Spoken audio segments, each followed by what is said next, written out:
Kumusta kayo mga mahal kong mag-aaral? Ako si Ma'am Melanie Tan, ang inyong lingkod.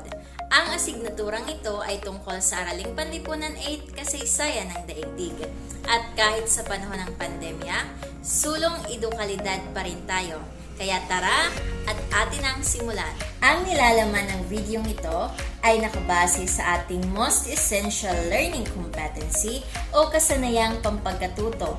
Kaya ang mga bata ay inaasahang masuri ang katangiang pisikal ng ating daigdig. Kung kaya't tara na at ating simulan.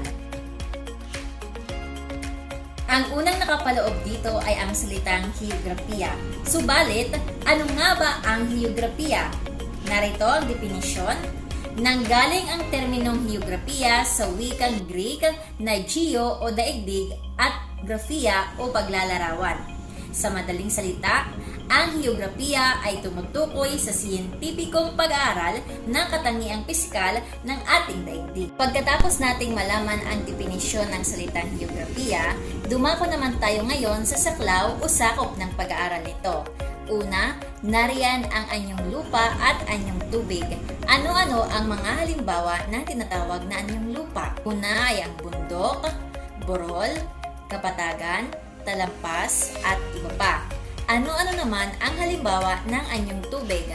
Una, meron tayong karagatan, luok, ilog, sapa, at iba pa. Pangalawang saklaw ay ang klema at panahon. Ano ang pagkakaiba ng dalawang ito? Una, klema. Ito ay ang kalagayan ng atmosfera ng isang lupain sa loob ng mahabang panahon.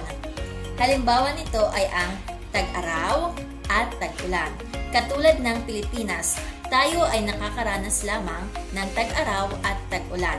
Yan ang ating klema, kung kaya't yan ang ating permanenteng nararanasan. Sunod naman ay ang panahon.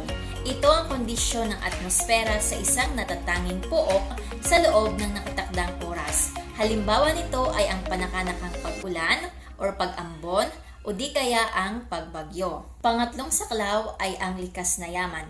Halimbawa ng mga likas na yaman ay ang yamang lupa, yamang tubig, yamang mineral, at yamang gubata. Pang-apat na saklaw ay ang flora or ang tinatawag na plant life, fauna naman ang tinatawag na animal life. At ang panghuling saklaw, nariyan ang distribution at interaksyon ng tao at iba pang organismo sa kapaligiran nito. Ito ay tumutukoy sa interaksyon o kung papaano gumalaw ang tao alinsunod sa kanyang kapaligiran. Para naman sa limang tema ng heograpiya, narito ang lokasyon, lugar, rehiyon, interaksyon ng tao at kapaligiran, at ang panghuli ay ang paggalaw. Isa-isa nating aalamin ngayon kung ano-ano nga ba ang limang tema ng heograpiya at ang mga halimbawa nito. Una na nga riyan ay ang lokasyon. Ano ba ang lokasyon? Ito ay tumutukoy sa kinaroroonan ng mga lugar sa daigdig. Sinasagot nito ang tanong na nasaan ito. Ito rin ay may dalawang pamamaraan sa pagtukoy. Una ay ang lokasyong absolute at relatibong lokasyon. Mga batukuyin ng isang lugar o lokasyon gamit ang lokasyong absolute. Gamit ang imahinasyong guhit tulad ng latitude line at longitude line na bumubuo sa grid, ang pagkukrus ng dalawang guhit na ito ang tumutukoy sa eksaktong kinaroroonan ng isang lugar sa daigdig. So ano ba ang tinatawag na longitude line? So, ang longitude line, ito ay ang mga pababang linya sa mapa o globo. Ito ang nagbibigay direksyon sa silangan o kanluran. Ang mga longitude ang ginagamit upang tukuyin ang oras sa bawat bahagi ng ating mundo. Ano naman ang tinatawag na latitude line? Ang latitude line ay ang mga pahalang na linya sa mapa o globo. Ang latitude ang nagbibigay ng lokasyong hilaga o timog ng Ecuador. Ito rin ang mga linyang ginagamit upang tukuyin ang klema sa isang bahagi ng ating mundo. Ano naman malalaman ang isang lugar gamit ang relatibong lokasyon? Ang batayan ay ang mga lugar at bagay na nasa paligid lamang nito. Halimbawa, ang mga anyong lupa or anyong tubig at mga estrukturang gawa ng tao. dito. So, ibig sabihin, ginagamit ang relatibong lokasyon gamit lamang ang mga palatandaan kagaya ng mga istrukturang gawa ng tao. Halimbawa ay tulay, gusali, paaralan, hospital, o ang iba't iba pa. At ang pangalawang tema ay ang lugar. Ito ay tumutukoy sa mga katangiang natatangi sa isang pook. Sinasagot nito ang tanong na ano ang mayroon dito. So katulad din ng lokasyon, ito ay may dalawang pamamaraan sa pagtukoy. Una na nga rito ay ang katangian ng kinaroroonan tulad ng klima, anyong lupa at tubig at likas na yaman. Pangalawa naman ay ang katangian ng mga taong naninirahan tulad ng wika, relihiyon, densidad o dami ng tao, kultura at mga sistemang politikal. Ang ikatlong tema ay ang rehiyon. Ito ay bahagi ng daigdig na pinagbubuklod ng magkakatulad na katangiang pisikal at kultural. Ang rehiyon pa rin ay tumutukoy sa partikular na bahagi ng daigdig na may magkakatulad na katangian. Ilan sa mga halimbawa ng batayan ng pagkakatulad ay ang katangiang pisikal, kultural, politikal at ekonomiko. Ang pang-apat na tema ay ang interaksyon ng tao at kapaligiran. Ito ay nagsasaad sa kaugnayan ng tao sa pisikal at katangian na may angkin ang kaniyang kinaroroonan. Kapaligiran bilang pinagkukunan ng pangangailangan ng tao, gayon din ang pakikiayon ng mga tao sa mga pagbabagong nagaganap sa kanyang kapaligiran. Sa temang ito, nalalaman ng mag-aaral kung papaano nga ba umaasa, ginagamit at umaangkop ang tao sa kanyang kapaligiran. Sinasagot nito ang tanong na paano nga ba naaapektuhan ng kapaligiran ang buhay ng tao. At para naman sa panghuling tema, nariyan ang paggalaw. Ito ay nagsasaad ng pag-alis ng tao mula sa kinalakihang lugar papunta sa ibang lugar. Kasama din dito ang paglipat ng mga bagay at likas na pangyayari tulad ng hangin at ulan. Sinusuri din ng temang ito ang paggalaw ng populasyon, pagpapalitan ng produkto at paglaganap ng mga kaisipan. Tandaan na walang magaganap na interaksyon kung walang paggalaw. Sa paggalaw rin, may tatlong uri ng distansya ang isang lugar. Nariyan ang linear, time, and psychological. Para sa linear, tinutukoy dito kung gaano kalayo ang isang lugar. Sa time naman, gaano katagal ang paglalakbay at sa psychological, paano tiningnan ang layo ng isang lugar. Sa bahaging ito naman, dito natin malalaman ang mga katangiang pisikal ng ating mundo. Tara at ating alamin. Sa elementary pa lamang ay alam na natin na ang mundo ay binubuo ng crust, mantle at core. Ang crust ay ang unang layer ng ating mundo. Ito ang matigas at mabatong parte ng daigdig na ang kapal ay umaabot mula 30 hanggang 65 kilometro palalim mula sa mga kontinente. Subalit sa mga karagatan, ito ay may kapal lamang na 5 hanggang 7 kilometro. Ang mantle naman ay ang pangalawang layer ng ating mundo. Isang patong ng mga batong napakainit kaya malambot at natutunaw ang ilang bahagi nito. At ang kailalimang bahagi ng ating mundo ay ang tinatawag na core. Ang kailalimang parte ng daigdig na sumasaklaw ng mga metal tulad ng iron at nickel. Sa pagtatakda ng lokasyon ng isang lugar sa globo o mapa, mahalagang mabatid ang ilang termino at konseptong may malaking kaugnayan dito. Sa pamamagitan ng pagbibigay ng longitude at latitude ng isang lugar, maaaring matukoy ang lokasyon nito sa globo o mapa sa paraang absolute, astronomical o tiyak. Tinatawag na latitude ang distansyang angular sa pagitan ng dalawang paralel patungo sa hilaga o timog ng equator. Ang equator naman ang umahati sa globo sa hilaga at timog hemisphere o hemisfero. Ito rin ay tinakdang 0 degree latitude. Equator ang batayan para matukoy ang klima ng isang lugar.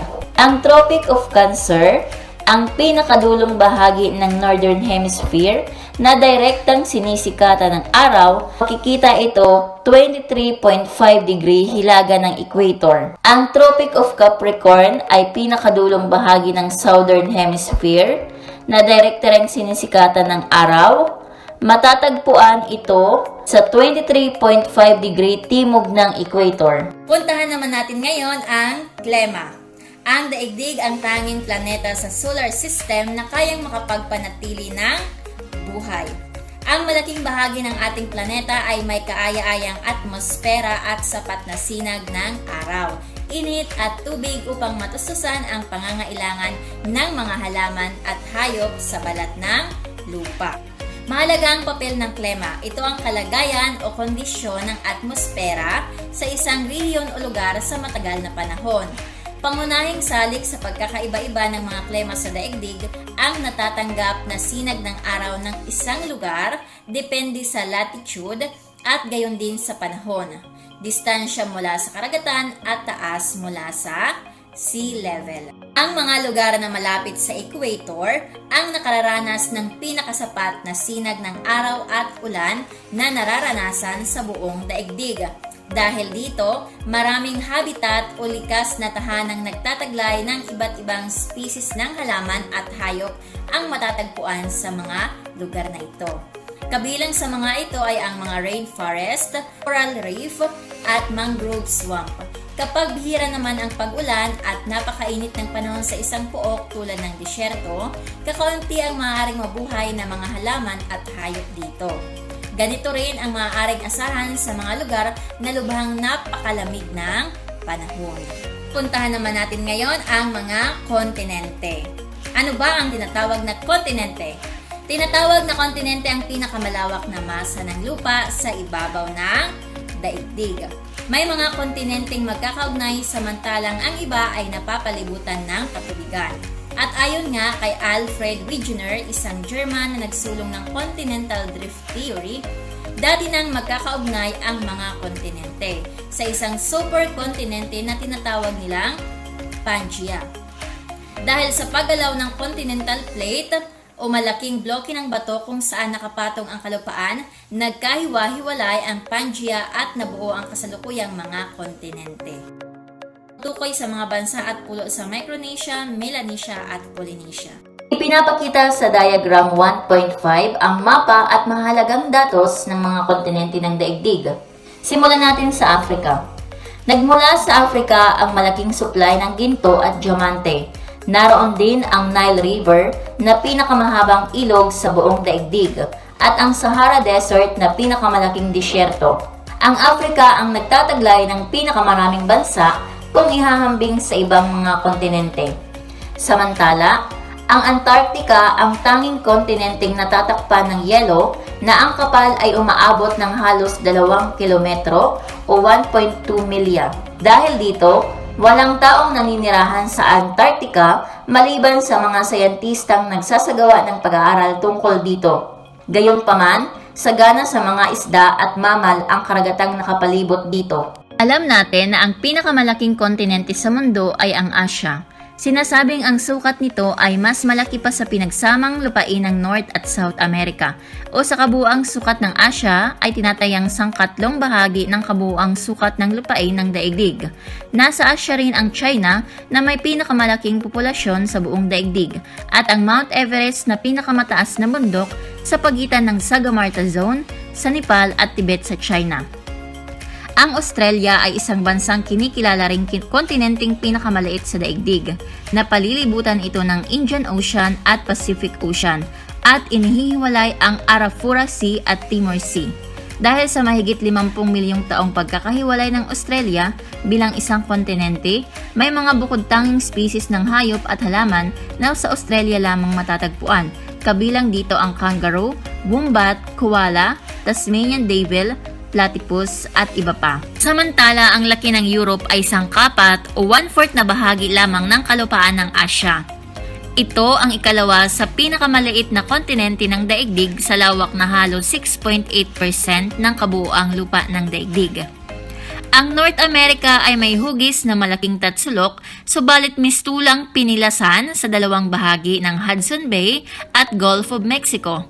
Dalawang mahabang kabundukan ang matatagpuan sa kontinenteng ito. ang Appalachian Mountains sa silangan at Rocky Mountains sa kanluran. Gayon din ang South America ay hugis at sulok na unti-unting nagiging patulis mula sa bahaging equator hanggang sa Cape Horn sa katimugan.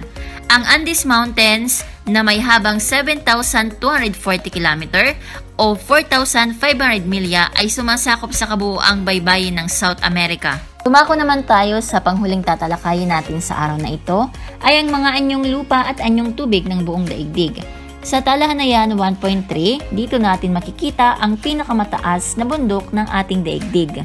Una ay ang Mount Everest. Ito'y may taas na 8,848. Matatagpuan ito sa pagitan ng Nepal at Tibet. K2, may taas na 8,611. Matatagpuan sa Pakistan. Kangchenjunga, may taas na 8,586, matatagpuan sa pagitan ng Nepal at India. Lhotse, 8,511, matatagpuan ito sa Nepal. Makalu, 8,463, matatagpuan sa pagitan ng Nepal at Tibet. Chooyu, 8,201, matatagpuan rin sa pagitan ng Nepal at Tibet. Dhaulagiri, 8,167, matatagpuan sa Nepal. Manaslu, may taas na 8,163, matatagpuan sa Nepal. Nanga Parbat, may taas na 8,125, matatagpuan rin sa Pakistan. Annapurna, na may taas sa metro ng 8,901, matatagpuan sa Nepal. Ngayon naman, pumunta tayo sa pinakamalawak na karagatan ng daigdig. Nariyan ang Pacific Ocean na may lawak na 155,557,000. Average na lalim nito ay 12,926. Ang pinakamalalim naman na bahagi ng Pacific Ocean ay ang Mariana Trench. Ito ay may 35,840 talampakang lalim. Ikalawa ay ang Atlantic Ocean. Ito ay may lawak na 76,762,000 at average na lalim na 11,730. Ang Puerto Rico Trench na may 28,232 talampakang lalim ang pinakamalalim na bahagi nito. Ikatlo ay ang Indian Ocean. May lawak itong 68,556,000. Ang average na lalim nito ay 12,596. Ang Java Trench naman na may 23,376 talampakang lalim ang pinakamalalim na bahagi ng Indian Ocean. Ang pang-apat naman ay ang Southern Ocean na may lawak na 20,327,000 at average na lalim na 13,100. Ang pinakamalalim namang bahagi nito ay ang South Sandwich Trench na may 23,736 talampakang lalim. Ang panghuli ay ang Arctic Ocean. Meron itong 14,056,000. Ang average na lalim nito ay 3,407. Ang pinakamalalim namang bahagi nito ay ang Eurasia Basin. Ito ay may 17,881 talampakang lalim. At dyan nga po nagtatapos ang ating talakayan sa araw na ito. Sana ay may napulot kayong kaalaman sa lahat ng ibinahagi ko sa inyo. Maraming salamat, hanggang sa muli!